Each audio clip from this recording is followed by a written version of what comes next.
Hi, I'm the Rick in Rick Turns, and I'm here today with a weed pot project, or twig vase project if you want to be more elegant about it.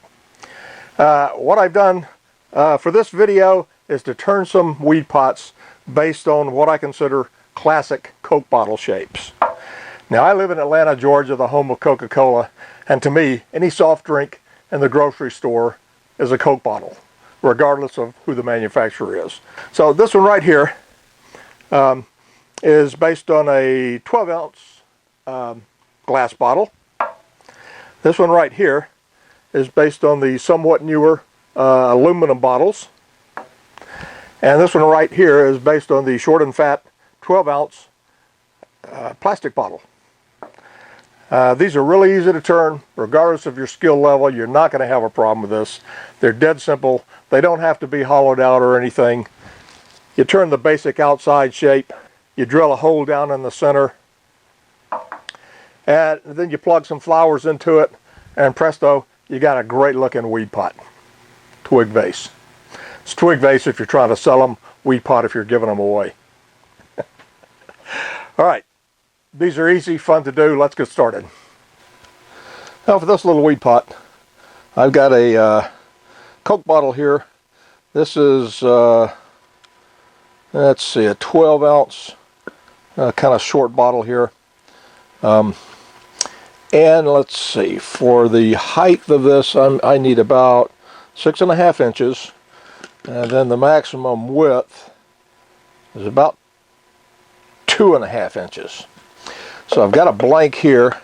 This is some spalted maple that I've got hanging around the shop. We'll see how it works out. It might be a little too figured for putting burning a design on it, but we'll see how that works out, like I say. Okay, so I am going to round this down to my maximum diameter, which will be about that, I think. And then I'll take that Coke bottle, put it up against it, or put it up beside it, and mark off my dimensions and my thicknesses or diameters. So let's get going on that. Now I want to use the speed chart on here.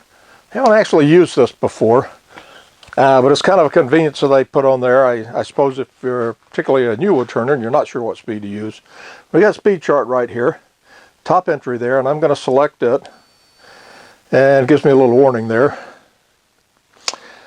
Okay, for roughing it down, for bringing it down to round, I'm going to choose roughing cut. There we are, and select that. 2-inch diameter, let's see, 4-inch diameter. I'm between 2 and 4 inches, so I'm going to go back down one to a 2-inch diameter. Select that. So I've got a rough cut, 2-inch diameter with a set speed 1450, and I'm going to confirm that. So now I'm set to go.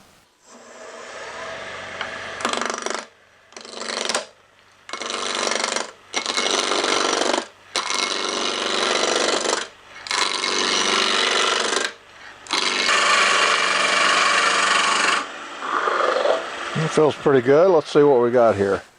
Yeah. And get a pair of calipers here and see what we really got here.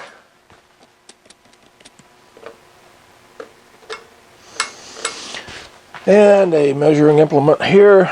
We got 2 5/8. Okay, that's good, because 2.5 is what I need. So my calipers here are set to my tenon diameter for the chuck I'm going to use, which is a Nova G3 chuck with 50mm jaws.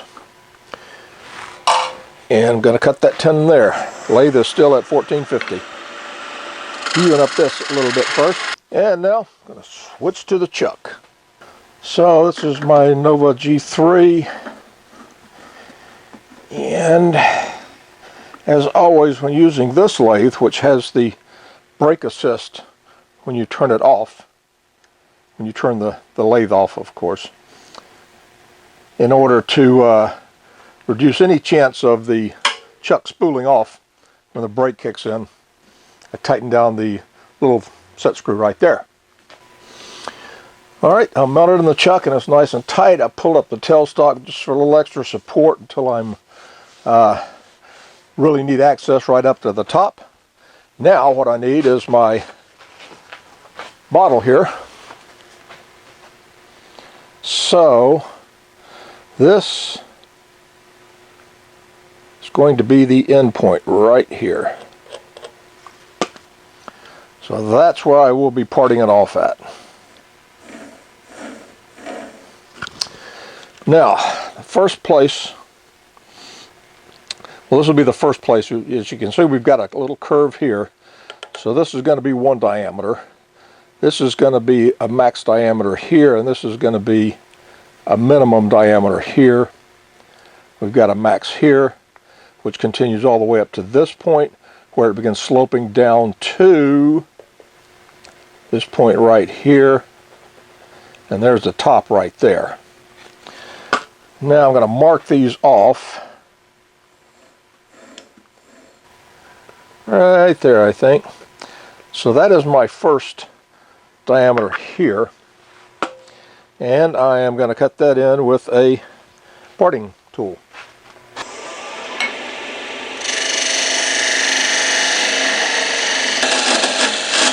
There we are.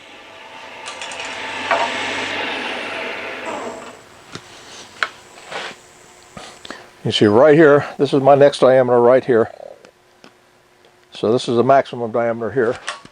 Probably going to be the same as this maximum diameter, I'm not sure. So I'm just going to change my calipers here. It just barely touches, that's good. And so I'll cut this down a little bit. Alright, from this point we're going to have a sharp curve down to here, at which point it will straighten up and go there. So I need this diameter right here. That's it right there.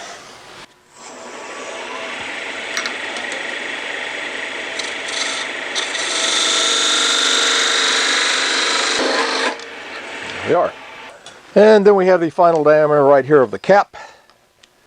Right there, that little lip right there. And it's a hair larger than the cap, and I'm probably not going to make much distinction there. There we are. Alright, I'm going to even up that top.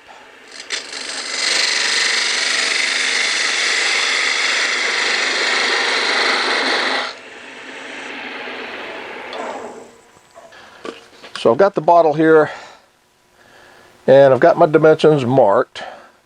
So I just need to, I'm going to keep the bottle in sight. You won't be able to see it, but it's over here on the side of the lathe. And for this, I'm going to go back to the speed chart again. I haven't used it very much, and I'm kind of interested in how it works. Select it. And let's see, now we want to go for a finish cut this time, so I'm going to select it. Once again, it's 2 inches, 4 inches, 6 inches, etc. I'm going to go, let's see, up 1 to, not 4 inches, down 1 to 2 inches. Select that. So I'm getting 3,000 here. And let's see how. I'm going to turn that down a little bit. I'm going to turn that down a little bit. Getting a little bit of vibration in there, probably because I didn't really true it up after I put the rough cut into the jaws. So I'm at 3,000, and I could do this while the lathe is on, but since it's off, I'm going to go down to, I think, 2,000 and run it there. When you push the little button in, it'll go down fast. If you leave the little button pulled out like this, as you can see, it goes down 10 RPM at a time. It's kind of cool. I like it. All right, back to work.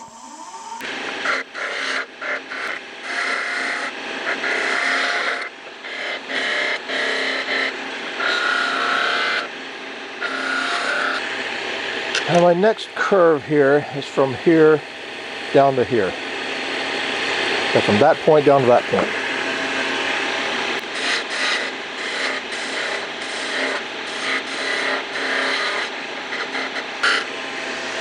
Alright, now I'm going from this point up to here. Maximum diameter down into there.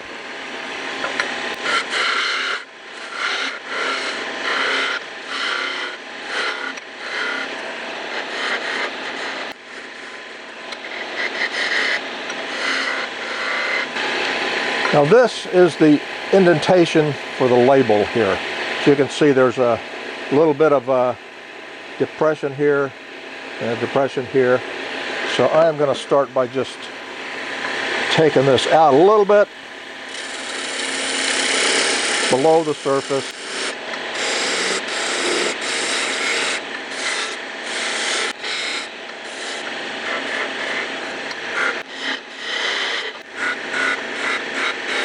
Now, sharp curve from here down to here.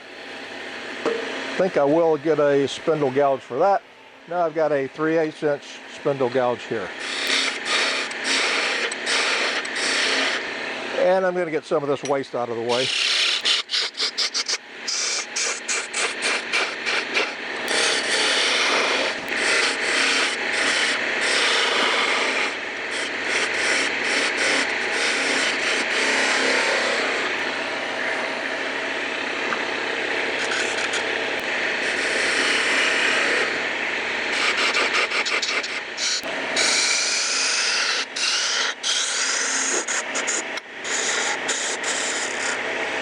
That's a cap height.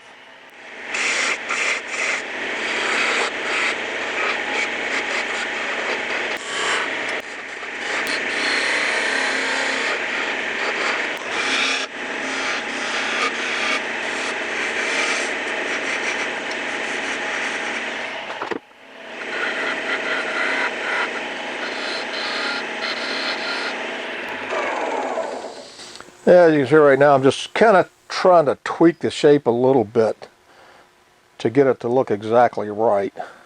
I think that is all the shaping I'm going to do. Maybe a little bit to get rid of that tool mark there.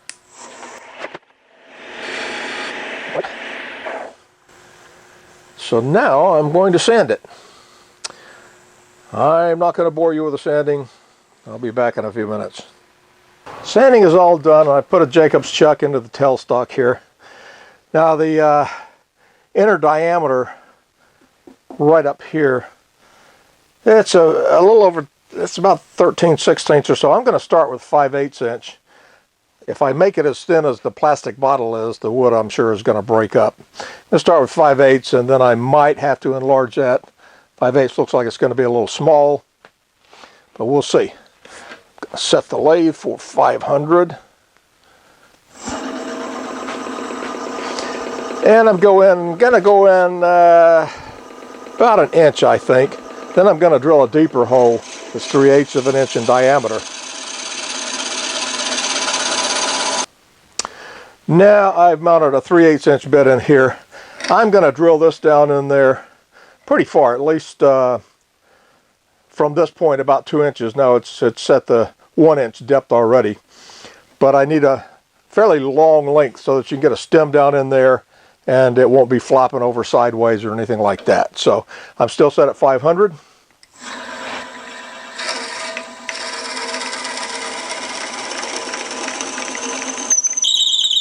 And take it on down the rest of the way. That's as far as it's going to go. All right, I need to clean up that top right there. I'm going to take that down with a skew initially.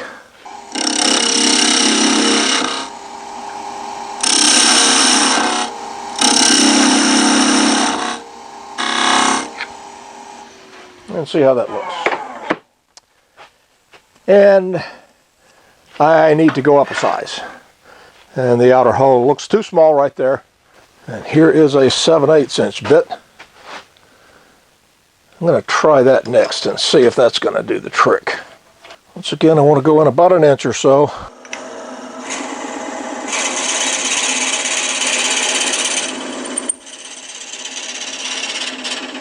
And that's roughly an inch. I'm just going to do a little sanding there. Actually, I'm going to do one more thing. But I've got a 3/8 inch hole inside of a 7/8 inch hole. And there's a shoulder there. I'm just going to take that shoulder down a little bit. Just so it'll be easier to get the flowers in there.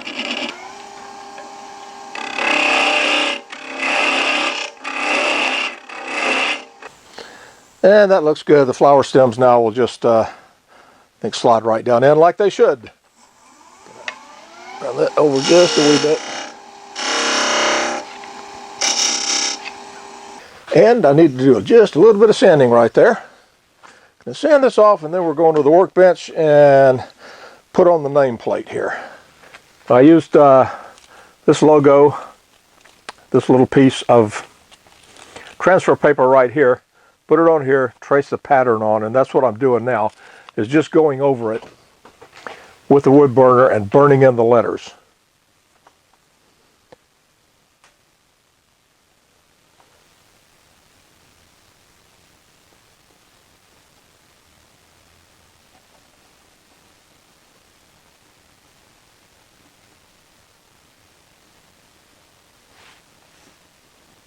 Alright.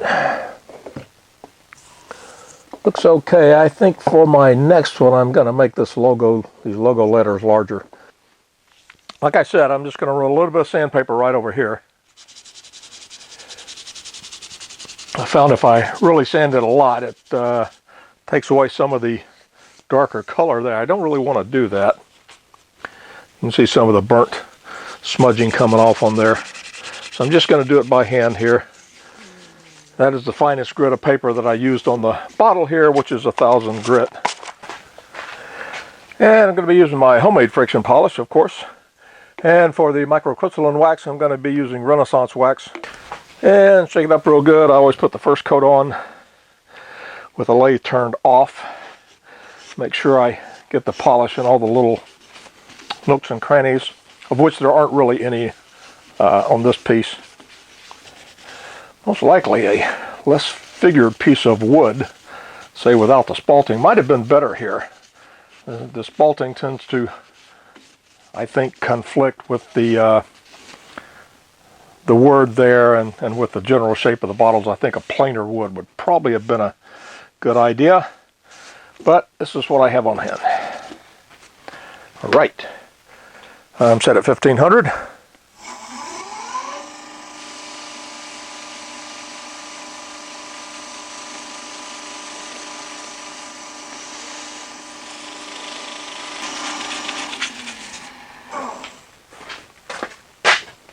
I'm going to put a little microcrystalline wax on here. A friction polish isn't a particularly durable finish. This won't be getting a huge amount of handling, but it will get some. So the microcrystalline wax is somewhat resistant to fingerprints and to being handled and dulled by handling and so forth. So I'm just going to get some of this on here. Just going to spread it on with it off initially.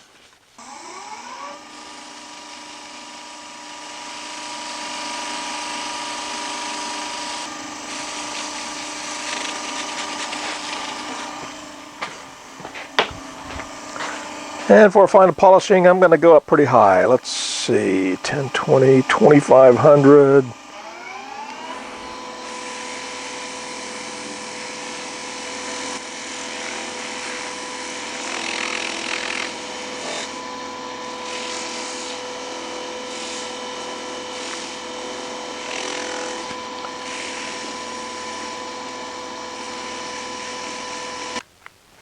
Ready to part off. You can see right here, putting on the wax and finish and so forth, left some white residue down in the letters. I'm going to have to burn over them when I take it off here. Shouldn't be too much of a problem, but I'm going to go ahead and part it off now.